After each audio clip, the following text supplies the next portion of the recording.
한국과의 경제전쟁 이후 일본 정부와 관광업계는 관광 정책과 전략이 다 꼬여버렸습니다.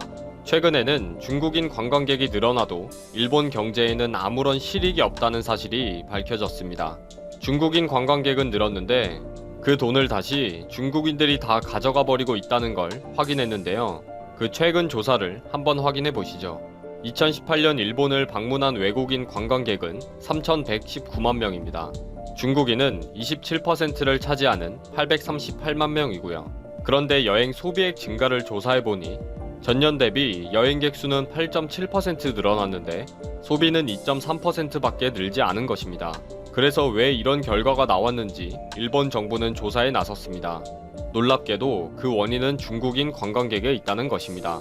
2000년에 들어서서 중국이 단체 관광객의 해외여행을 전면적으로 허용하면서 전 세계가 중국인 단체 관광객들로 들썩였습니다. 일본도 예외가 아니었죠. 그런데 얼마 지나지 않아서 일본 여행사들이 중국 단체 관광객들을 받지 않게 되었는데 문제는 중국이 요구하는 관광 요금이 터무니없었기 때문입니다. 도쿄와 오사카를 4박 5일로 투어하면 20만엔, 약 210만원을 받아야 한다는 일본 여행사의 입장인데 중국에서는 3분의 1 가격인 7만 5천엔, 약 80만원으로 맞춰달라는 거죠. 뭐 말도 안 되니까 일본 여행사들은 다 포기해버렸답니다. 그러면서 그걸 중국인이 운영하는 여행사들이 그냥 싹 다 쓸어가 버린 것입니다. 그러면 그 중국인 여행사는 어떻게 이익을 취하느냐? 다 아시는 것처럼 특정 면세점이나 상점에 가서 상품을 구매하도록 하고 수수료를 챙기는 것입니다. 인간관계를 중시하는 중국인들은 해외여행을 갔다 오면 주변인들에게 선물을 돌리면서 관계를 만들어간다는 것을 일본인들은 몰랐던 거죠. 물론 이때도 중국인이 운영하는 상점이 최우선 방문지가 되는 거고요. 말도 잘 통하니까 수수료 문제도 뭐 이심전심일 테니까요. 결국 조사를 해보니 중국인이 운영하는 여행사가 중국인이 운영하는 상점에 가서 단체 중국인들이 폭풍 구매를 하도록 하는 시스템이라는 거죠. 그래서 제로달러 투어리스트라는 말이 나오게 된 것입니다. 그러던 중 새로운 변화가 생기게 되었는데 2016년 중국 정부에서 무분별한 단체 관광을 관리하기 시작한 것입니다. 해외에서 구매한 물품을 엄격하게 검사하고 관세를 부과하기 시작하면서 특정 면세점에 몰려다니는 저가 여행 패키지가 줄어들고 개인 관광객이 늘어났습니다. 일본은 이 좋은 기회를 잘 활용하기 위해 좋은 호텔을 구비하기 시작합니다. 러브 호텔 등을 국가 보조금으로 소규모 비즈니스 호텔로 증개축하도록 지원했습니다. 그랬더니 이번에는 일본 거주 중국인들이 불법 민박을 시작했습니다. 개인 관광객들이 가격이 저렴한 호텔을 개별적으로 알아보게 되니까 도쿄 근교의 아파트를 몇 개 빌려서 민박 사업을 한 거죠. 최저 2박을 기준으로 하루에 800위안, 약 13만원에 제공했습니다.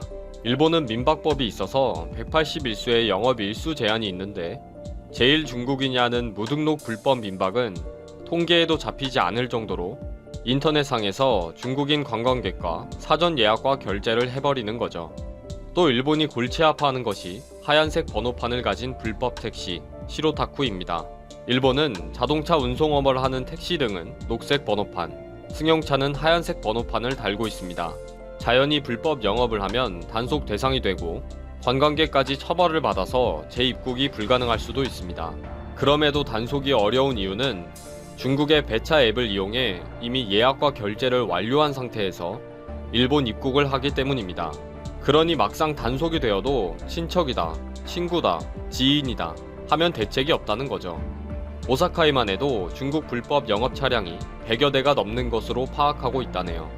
이러한 문제가 한국이나 대만에도 있기도 하지만 유독 일본에서 심각한 이유는 일본이 교통이나 숙식비와 물가가 많이 비싸다는 이유도 있습니다. 그러나 더 큰 문제는 일본이 신용카드 사용이 불편하다는 점입니다. 소규모 상점이나 택시를 이용할 경우에는 현금을 사용해야 하다 보니 더 편리한 사전 결제와 페이 등을 사용해서 몸만 오는 거죠. 중국에서 이미 알리페이로 중국인이 운영하는 민박과 택시를 모두 앱에서 예약과 결제를 하고 몸만 오면 되는 상황인데 일본에서는 잔돈을 잔뜩 준비해놓고 세워라 내워라 거슬러 줄 생각을 하고 있으니 서로 맞지가 않는 것입니다.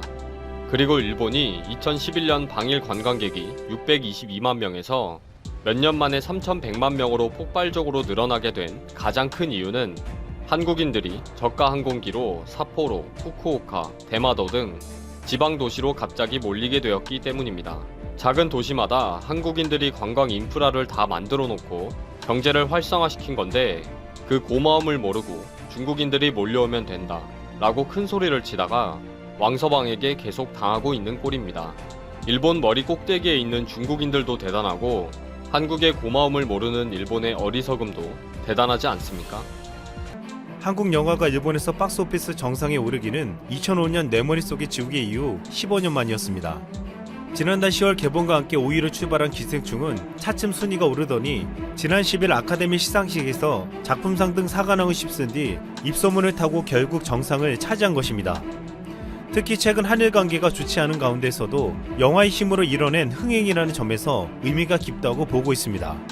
이 소식에 일본 네티즌들은 부러움을 드러내는 반면 몇몇 언론들은 대기업 배급사의 로비 덕에 수상했다며 근거 없는 주장을 펼치기도 했습니다. 게다가 한 일본 평론가는 기생충의 부자 가족이 일본이고 빈곤 가족은 한국이라는 엉뚱한 해석을 내놓기도 했습니다. 지난 17일 일본 매체 다이아몬드 온라인에 한국 영화가 기생충으로 아카데미상을 수상할 수 있었던 이유라는 기사가 올라왔습니다. 평론가 시라카와가 쓴 이 기사는 전후의 고도성장으로 선진국에 진입한 일본은 지상에서 사는 부유한 가족에 일본과 개발도상국의 대륙 아시아 사이에 있는 한국은 반지하의 가족에 비유할 수 있다고 했습니다. 그러면서 그는 다소 추하게 그려진 이 지하 부분은 한국에서 엄격한 시선을 받으면서도 일본을 호의적으로 생각하는 친일파 한국인처럼 보인다고 말했습니다. IT 기업 사장의 경멸에 상처를 받은 기생충 가족의 아버지가 부자 가족을 붕괴시키는데 이것이 일본에 대한 파괴 욕구를 묘사한 것 같다고도 주장했습니다. 마지막에 아들이 지하에 숨은 아버지를 위해 대저택을 구입하고 아버지를 구출한다는 것은 한국이 세계를 리드하는 선진국이 된다고 아버지에게 맹세하는 것이라고도 해석했습니다. 이 같은 해석에 일본의 누리꾼들도 전혀 공감되지 않는다는 평이 많았고 한 누리꾼은 세계에서 이런 해석을 할 수 있는 건 일본뿐으로 영화를 봤는지도 의문이라고 비판했습니다. 지금 기생충이 아카데미상을 받고 전 세계에서 신드롬 현상이 일자 재밌는 일들이 벌어지고 있습니다. 인도에서는 봉준호 감독의 영화 기생충이 현지 영화를 표절했다는 주장이 제기되었습니다.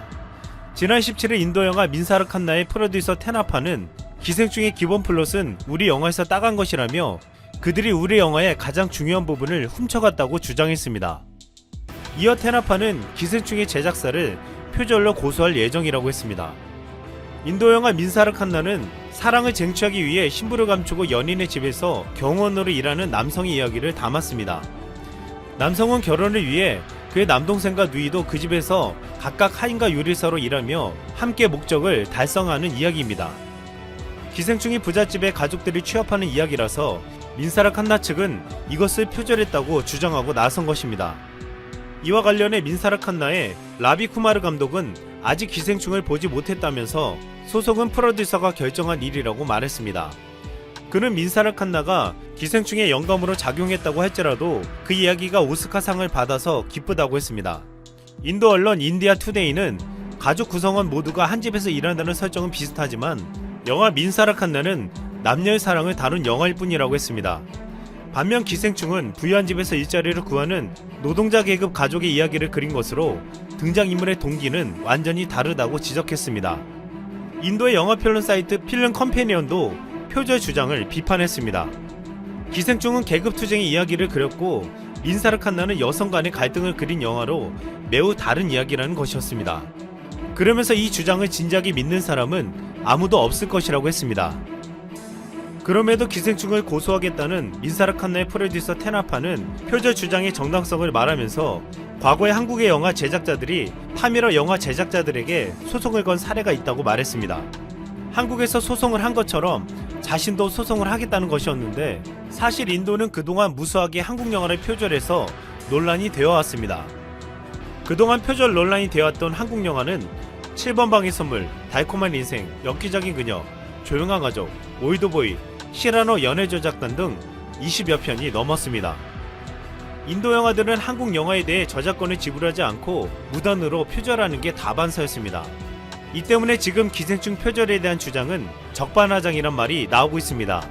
지금 전세계 불고 있는 기생충의 바람은 어이없는 주장과 해석들이 나올 정도로 뜨겁습니다. 이 와중에 기생충은 북미에서도 지난 주말 $550만, 하나로 약 65억 원의 매출을 올렸고 전 주말보다 234%가 늘어난 수치로 글로벌 매출 2억 736만 달러, 하나로 2,400억 원을 넘었습니다. 이런 추세라면 비영어 영화로 역대 최고 기록을 세운 와우 정령의 2억 1,300만 달러, 하나로 약 2,528억 원을 가볍게 뛰어넘을 전망입니다. 또한 기생충은 북미와 일본에 이어 영국에서도 주말 박스오피스 순위가 4위에서 2위로 상승했습니다. 오스카 레이스를 함께 펼친 영국 미국 합작 영화 1917까지 제친 것입니다. 전세계 극장가와 영화제를 모두 휩쓸어버린 기생충은 다 계획이 있었습니다.